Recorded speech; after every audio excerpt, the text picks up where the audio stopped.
Olá, querido amigo, tudo bom? Que alegria estar com vocês.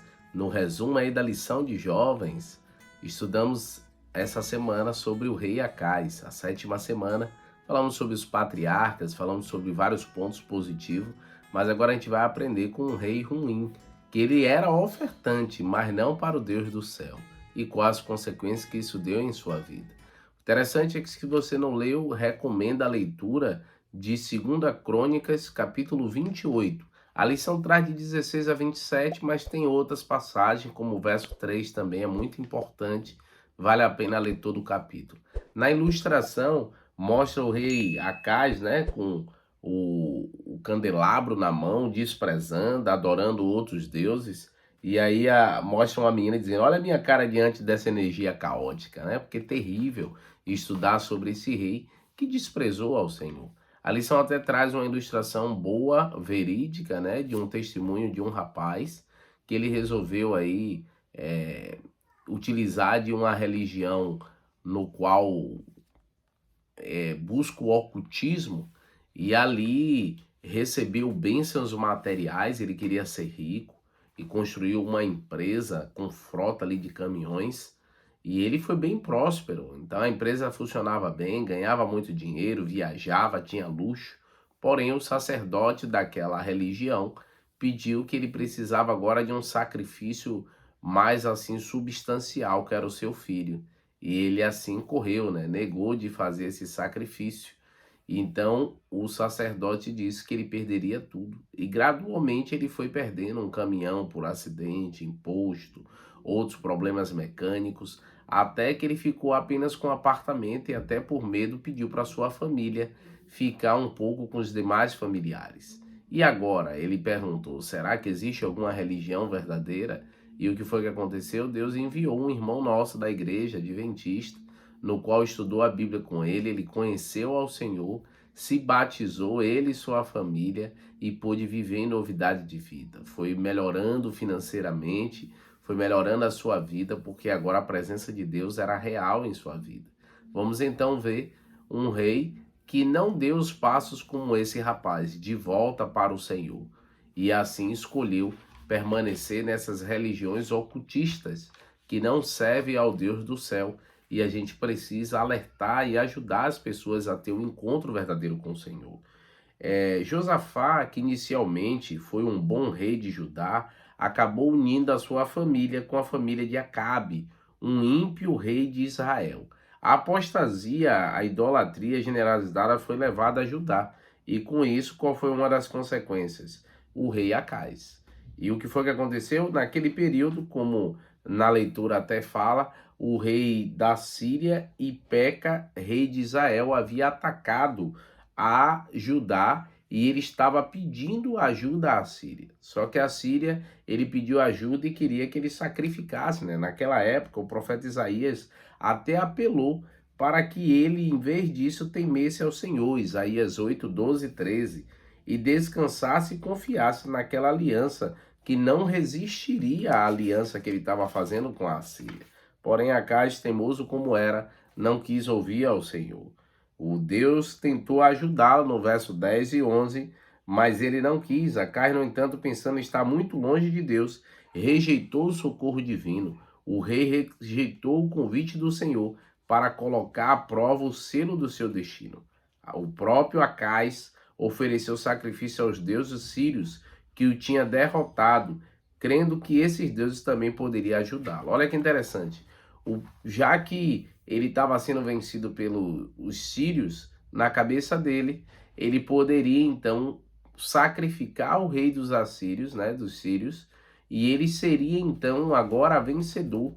E no verso 3 do 2 Crônica 28 diz que ele sacrificou seus próprios filhos em busca de poder e de vencer batalhas. Imagine a cabeça deste homem. Deus oferecendo ajuda, mas ele não quis e achando que estava já muito longe de retornar ao Senhor. Quantos assim o fazem também, queridos? Achando que por estar distante do Senhor se entrega ao pecado, ao erro, e isso só agrada ao inimigo. Precisamos, queridos, despertar para esse aspecto e continuar fazendo aquilo que agrada ao Senhor. O cair é do homem, mas é como a gente levanta que faz diferença. e Deus está disposto a nos ajudar, a nos reerguer. Por isso que a influência do seu Santo Espírito ainda existe entre nós. Generosidade ímpia. Acais não era uma pessoa de má mão fechada, ele era generoso. Agora, generoso não para Deus o Pai. Você já viu que muita gente também é assim, reclama do dízimo, da oferta, mas gasta o dinheiro para si, muitas das vezes de maneira egoísta, ou alguns gastam servindo a outros deuses, como até mesmo inimigo, porque muitos acabam gastando dinheiro na bebida, na prostituição, nas drogas. Tem até um número aí de cristão achando normal, né, normalizando a bebida alcoólica, porque alguns querem agora beber vinho, outros querem beber cerveja com álcool. E qual o proveito para isso? A Bíblia fala em vários momentos como o problema da bebida. Alguns dizem que a Bíblia fala sobre se embebedar, não sobre beber. E aí eu bebo ocasionalmente. Meus queridos, façam escolhas sábias para a sua vida. Não gaste aquilo que Deus te deu com muita dificuldade você obteve, muitos assim fazem seus recursos para adorar o inimigo, como Acais fez.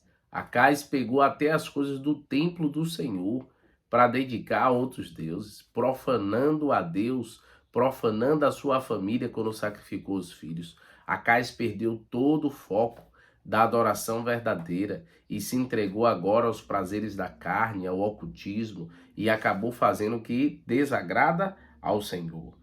Mas quando Acais, enquanto tentava agradar a entidade e dela recebia benefício, rejeitou a iniciativa de Deus de guiá-lo, né, no ministério dos profetas. A lição ainda diz mais assim, ó, não, na verdade, Acais nem sequer estava disposto a permitir que Deus o ajudasse a crer. Ele fechou e trancou a porta do coração a fim de excluir a fé.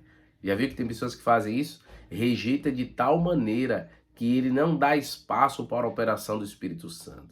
Meus queridos, eu não creio, biblicamente, o pecado contra o Espírito Santo diz que é o imperdoável, mas ele ainda não se retirou. Por mais que você diga hoje não, não significa que é um não eterno. Você pode mudar, pode se arrepender. Hoje você pode dizer não nesse momento, mas mais tarde você pode dizer que sim. Quem sabe até esse vídeo o Espírito Santo te use a mim, né, para influenciar você a dizer sim para ele. Então, não tranque o seu coração, deixe ele aberto para que assim Deus possa fazer morada em sua vida. A lição até na quarta-feira traz aí uma temática interessante para conversar. Por exemplo, a gente precisa ser respeitoso com todas as religiões. Lembra que a gente citou o jovem de uma religião ocultista e o próprio Acabe que começou a adorar outros deuses? A gente tem que ser respeitoso. Mas eu não creio que quando a gente evangeliza índios, outras pessoas, a gente está fazendo uma aculturação. A gente, na verdade, está levando uma outra opção. E a gente precisa entender isso. A gente precisa levar uma verdade e a pessoa que vai escolher. Lembre-se, para a pessoa se arrepender, quem faz primeira obra é o Espírito Santo. A pessoa só precisa permitir. Então, o nosso papel é levar a mensagem. Quem converte ou não é Deus. Então, eu não creio nisso aí. Isso não pode silenciar a voz de um verdadeiro adorador, e a gente precisa pregar esse evangelho. Até a palavra aí da rede semântica é ensinar. E eu coloquei 4: amor, salvação, caminho e Jesus. Por quê? Porque a gente precisa ensinar de Jesus que ele é o caminho, a verdade e a vida, que não há salvação longe de Cristo, e tudo isso a gente deve fazer em amor. Chega na quinta-feira, ofertas mais custosa. Podemos apenas imaginar o que motivou Acais a oferecer o filho em sacrifício. Uma prática comum das nações próximas de Israel, era uma prática pagã, no qual ele estava adotando agora, porque quanto maior o sacrifício, mais eles achavam que era a bênção. Então, por isso que o inimigo, ele não quer ver ninguém feliz. Ele, ao mesmo tempo que dá, ele toma, querido. Saiba disso. E ele quer o sofrimento. Então, quando ele quer ali uma adoração de um sacrifício de uma pessoa, ele quer então destruir a família. E fique atento a isso, porque essa é a obra dele, destruir e enganar, e a gente não pode se render nas mãos deste inimigo.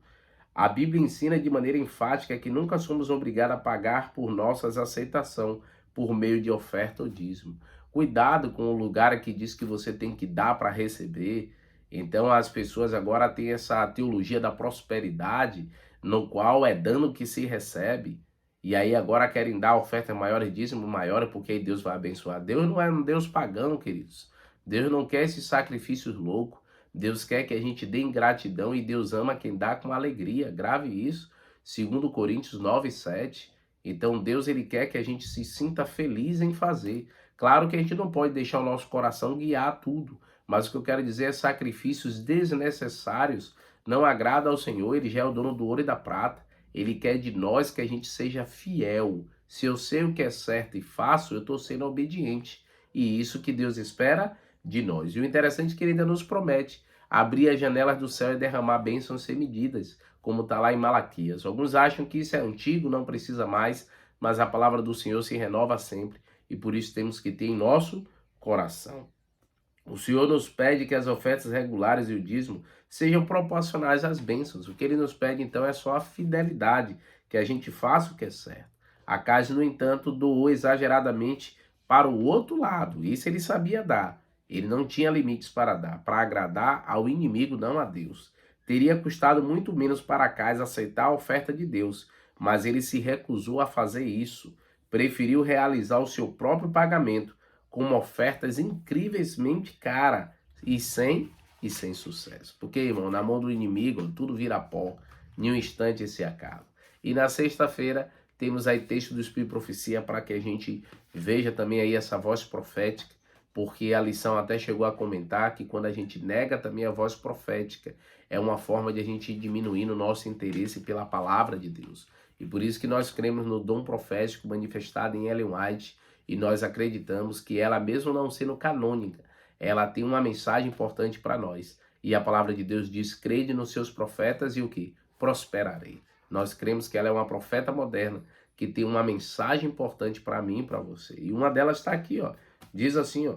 O Senhor do céu desafia aqueles a quem ele tem suprido com sua generosidade para que o prove. Quando ele diz, traga todos os dias uma oferta a casa do tesouro e provai-me nisso se eu não vos abrir do céu e derramar bênção sem medida. Prove ao Senhor e a bênção você verá. Essa mensagem nada perdeu sua força. Ela é tão nova quanto sua importância, como novas e contínuas são as dádivas de Deus. Não há dificuldade em compreender qual seja nosso dever à luz dessa mensagem, dada por intermédio do santo profeta de Deus. O dízimo de toda a nossa renda é de quem? É do Senhor. E a lição fala mais assim, ó. Sua palavra é nossa segurança de que ele em tal maneira nos abençoará, de tal maneira que teremos dízimo e oferta ainda maiores para doar. Voltem para mim e eu voltarei para vocês, diz o Senhor dos Exércitos. Queridos, volte-se para o Senhor. Creia que ele tem bênção para a sua vida e você prosperará. Você crê nisso? Ore comigo nesse momento. Querido Deus, ó Pai, abençoe cada um dos amigos que estão conosco estudando a lição. Que eles, Senhor, creiam em Ti, entendam que há um Deus de amor que quer derramar bênção sobre sua vida, mas que não sejam eles nem eu, Senhor, igual a Acais, que o negou, profanou o Teu templo e abandonou a adoração a Ti. Ainda há tempo de voltar, há tempo de fazer o que é certo. E ajude-nos, Senhor, a entender isso e marchar para os Teus braços de amor. Cuida de nós, da nossa família, no nome de Cristo Jesus. Amém, Senhor. Deus o abençoe, queridos. Tchau, tchau. Sexta que vem estamos juntos aqui. Um abração.